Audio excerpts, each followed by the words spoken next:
Have you ever noticed how someone else's success can ruin your entire mood? Not because they did anything wrong, not because they hurt you, just because they're ahead of you. And suddenly, without any reason, your own life starts feeling smaller.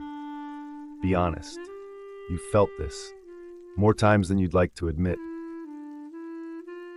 You pick up your phone for just a minute, and somehow you put it down feeling behind. Someone is earning more, someone is looking better, someone is living the exact life you imagined for yourself.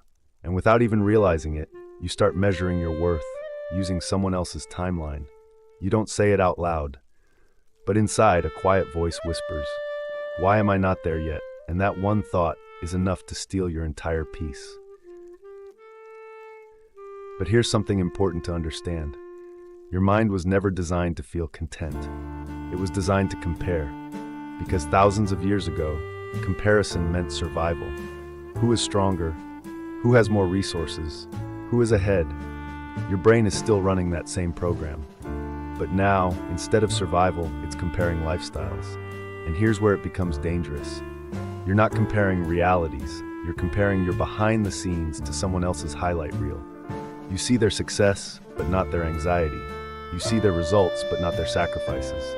You see their moment, but not their years. And yet, you judge your entire life against it. So pause for a moment and ask yourself honestly, are you really behind, or are you just constantly exposed to people who are ahead in one specific area? Think about that. Because here's what comparison does quietly. It makes you blind to everything you have, just to focus on everything you don't.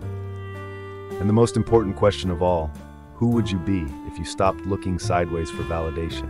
What would you actually pursue if nobody else's life was visible to you? Comparison doesn't come from ambition, it comes from uncertainty. When you're truly clear about your path, someone else's success doesn't threaten you. You can genuinely celebrate it. But when you don't know where you're going, everybody else starts looking like they're ahead. That's why comparison feels so heavy. It's not really about them. It never was.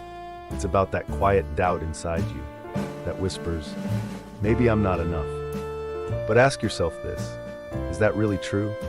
Or have you just repeated that thought so many times that it started feeling like truth? Think about this. If you planted 2 seeds on the same day, one grows in 3 months, the other takes 3 years. Would you call the slower one a failure? Or would you understand that growth has its own timing?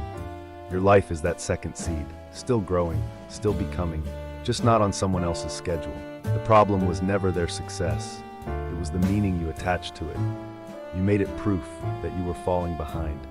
But maybe it was never a race. Here's what I want you to remember.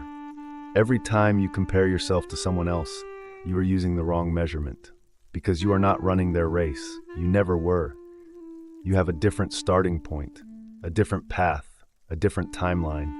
And the moment you stop measuring your life against someone else's highlight reel, you'll realize something. You were never behind. You were just looking in the wrong direction. So next time you feel that quiet sting of someone else's success, pause and ask yourself one question. Am I comparing my reality to someone else's illusion? Because the only timeline that matters is yours, and it's still unfolding.